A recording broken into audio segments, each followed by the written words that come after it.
Good morning dear students. मैं आज आप सबके प्रश्नों का उत्तर देना चाहता हूं क्योंकि बहुत सारे बच्चों ने मुझे कॉल किया, मैसेजेस भी किए कि सर कॉमर्स के अंतर्गत हम सबको कौन कौन से सब्जेक्ट पढ़ने चाहिए। क्योंकि मैंने देखा है कि बच्चों से जब भी पूछा जाता है कि आपके कॉमर्स लेने का उद्देश्य क्या है, तो बच्चों का प्राय यही उत्तर होता है कि सर मुझे एक व्यवसायी बनना है। तो किसी का उत्तर आता है कि सर मुझे सीए करना है, तो किसी ने कहा सीएस करना है, तो किसी ने कहा सीएमए करना है, किसी ने कहा कि बैंकिंग सेक्टर में जाना है। तो ये जो सारे फील्ड्स हैं या फिर कॉमर्स के अंतर्गत जो भी जॉब्स आते हैं, उसमें हम लोग कॉमर्स में जो भी सब्जेक्ट चुनते हैं उनकी क्या भूमिका रहती है। क्योंकि जो भी हम लोग सब्जेक्ट चुनते हैं आगे चल के हमारे जीवन में उन्हीं सारी चीज़ों का उपयोग होता है और उन्हीं सारी चीज़ों पे जो भी हमारे अंदर ज्ञान आती हैं उसी के आधार पे हम लोग कहीं पे भी कार्य करते हैं। तो सबसे पहले हम लोग ध्यान देंगे कि अलग अलग बोर्ड में अलग अलग सब्जेक्ट रहते हैं। जैसे कि हम लोग बात करें कि WBCHSE बोर्ड में हिंदी और इंग्लिश को कंपलसरी रखा गया है।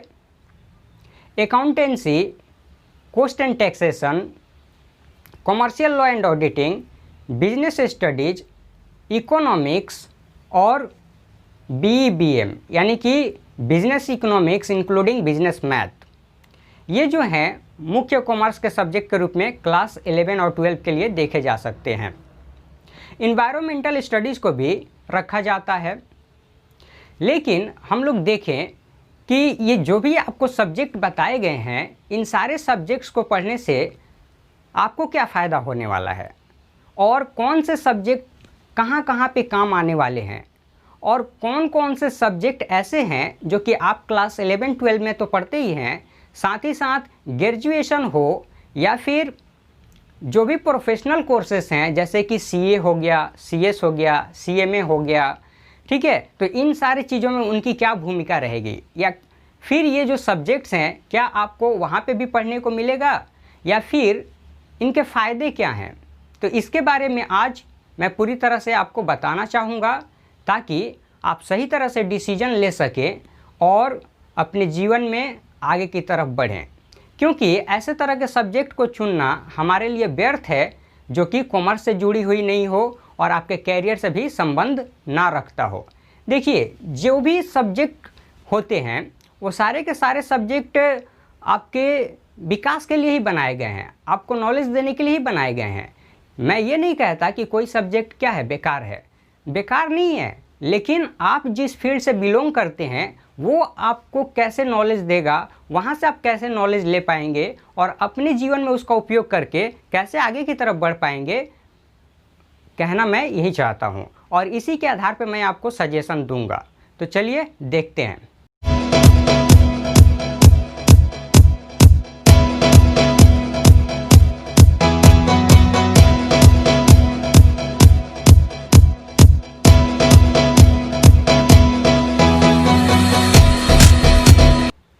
तो मैंने जिन सब्जेक्टों के बारे में आपको बताया वो सारे के सारे सब्जेक्ट अलग अलग तरह के स्कूलों द्वारा अलग अलग तरह से प्रोवाइड किया जाता है।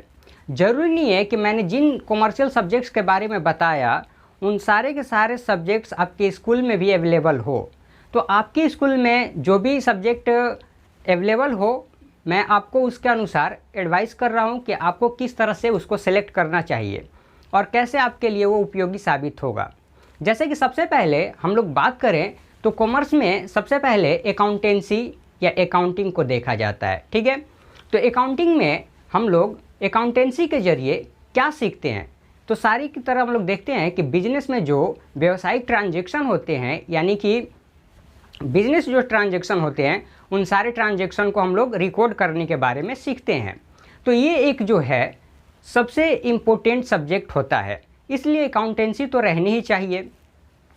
साथ ही साथ अगर हम लोग देखें तो अकाउंटिंग या ये जो अकाउंटेंसी है ये आपके जब कॉमर्स पढ़ रहे हैं तो ये फ्यूचर में हर समय काम आने वाला है। जैसे कि आप 11-12 में अकाउंटेंसी तो पढ़ेंगे ही, साथ ग्रेजुएशन में फाइनेंशियल अकाउंटिंग के रूप में रहेगा वॉल्यूम 1, 2, 3 इस तरह से रहेगा। और साथ ही साथ अगर कोई प्रोफेशनल कोर्स करते हैं जैसे कि CA हो गया, CS हो गया, CMA हो गया, तो वहाँ पे भी आपको फाइनेंशियल अकाउंटिंग देखने को मिलेगा।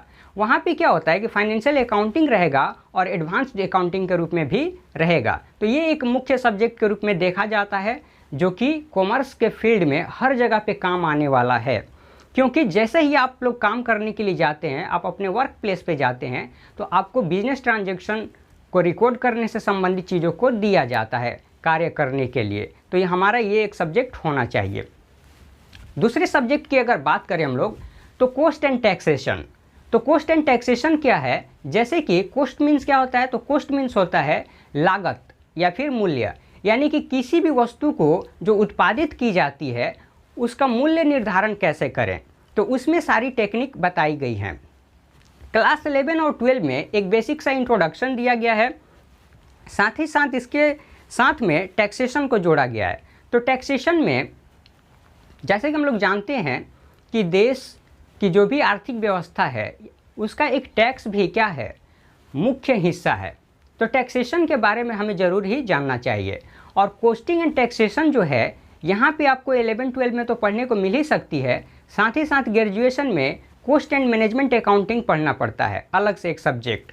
साथ ही साथ आपको टैक्सेशन पढ़ना पड़ता है जिसमें कि डायरेक्ट टैक्स और इनडायरेक्ट टैक्स पढ़ना पड़ता है। ठीक है, इसके बाद अगर हम लोग देखें तो इकोनॉमिक्स अगर आपके स्कूल में अगर अवेलेबल हो तो इकोनॉमिक्स भी एक बहुत ही अच्छी सब्जेक्ट है, जो कि हम लोग देखते हैं कि देश की आर्थिक व्यवस्था या फिर किसी भी की सूक्ष्म रूप में या फिर व्यापक रूप में आर्थिक व्यवस्था में परिवर्तन कैसे लाया जा सकता है, स्टैंडर्ड ऑफ लिविंग में कैसे सुधार लाया जा सकता है, कम से कम लागत में वस्तुओं को उत्पादित करके कैसे आसानी से उसको प्रदान किया जा सकता है, इन सारी चीज़ों के बारे में हम लोग इकोनॉमिक्स में सीखते हैं। तो इकोनॉमिक्स के ज़रिए ये सारी चीज़ें मिलती हैं। तो इकोनॉमिक्स आपको 11-12 में भी मिल सकता है और साथ ही साथ ग्रेजुएशन में इकोनॉमिक्स आपको पढ़ना पड़ता है। साथ ही साथ अगर बात करें हम लोग तो विभिन्न तरह का प्रोफेशनल कोर्सेस यानी जो आपको बताए गए हैं उन प्रोफेशनल कोर्सेस में भी इकोनॉमिक्स देखने को मिलता है। इसके बाद हम लोग देखें तो बिजनेस मैथमेटिक्स और स्टैटिक्स या फिर बिजनेस मैथमेटिक्स इंक्लूडिंग उसमें अगर बिजनेस इकोनॉमिक्स हो इंक्लूडिंग बिजनेस मैथमेटिक्स हो तो ऐसा हो सकता है कि आप उसको भी एडप्ट कर सकते हैं, क्योंकि बिजनेस मैथमेटिक्स व्यवसाय से संबंधित जो है कैलकुलेशंस, आपको डाटा, चार्ट्स, ये सारी चीज़ें सिखलाती है। ठीक है, तो ये हम लोग का बिजनेस मैथमेटिक्स एंड स्टैटिक्स हो गया, जो कि आपको क्लास 11 या 12 में भी पढ़ने को मिलता है। इसके अलावा साथ ही साथ आपको ग्रेजुएशन में भी बिजनेस मैथमेटिक्स एंड स्टैटिक्स आपको पढ़ने को मिलेगा। ठीक है, तो यहाँ पे भी ये उपयोगी साबित होता है और ग्रेजुएशन में भी उपयोगी साबित होता है। इसके अलावा प्रोफेशनल कोर्सेस में भी इसका उपयोग होता है। इसके बाद हम लोग देखें तो कॉमर्शियल लॉ एंड ऑडिटिंग के बारे में अगर देखी जाए तो कॉमर्शियल लॉ एंड ऑडिटिंग काफ़ी उपयोगी सब्जेक्ट है। लॉ से संबंधित सारी चीज़ों के बारे में इसमें बताया गया है। और लॉ भी किससे संबंधित है? कॉमर्स से संबंधित लॉ है। जैसे कि हम लोग देखते हैं कि व्यवसाय करोड़ों का हो सकता है, हजारों का हो सकता है, अरबों का भी हो सकता है।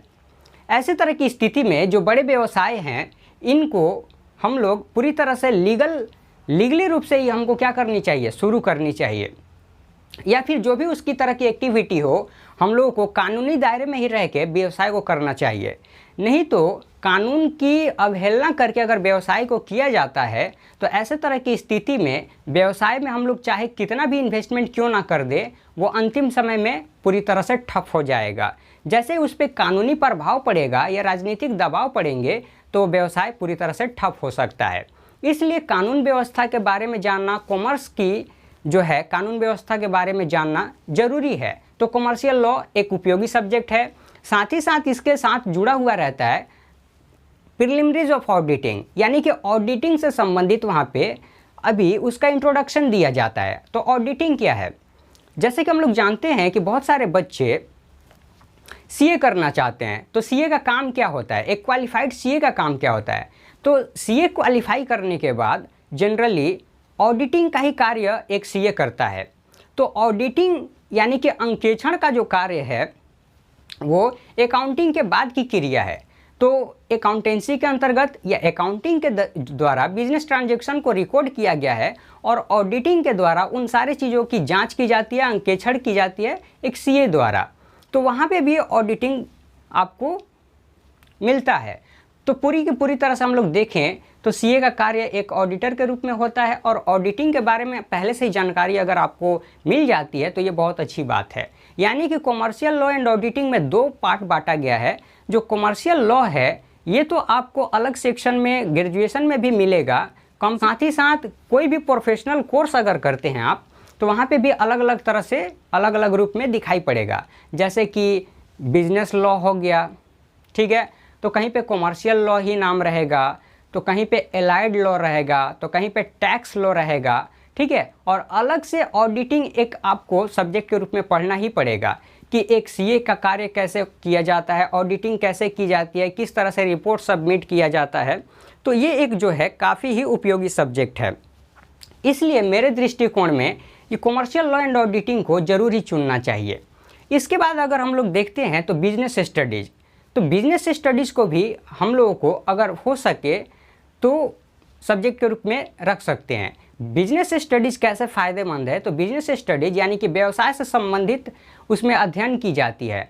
शुरू में जो लोग व्यवसाय या कॉमर्स से नहीं जुड़े हुए हैं तो बिजनेस, प्रोफेशन, एम्प्लॉयमेंट, सारे के सारे लोग ये जो इकोनॉमिक एक्टिविटी है ये सबको एक ही तरह से देखते हैं, लेकिन ऐसा नहीं है। बिजनेस स्टडीज़ के अंतर्गत हम लोग इन सारे चीज़ों में एक डिफरेंस पढ़ पाते हैं और साथ ही साथ व्यापार कैसे किया जाता है, बिजनेस कैसे किया जाता है, बिजनेस के सारे टेक्निक को हम लोग देखते हैं, इसके अंतर्गत सीखते हैं, जो कि हमारे अंदर क्वालिटी का विकास करता है।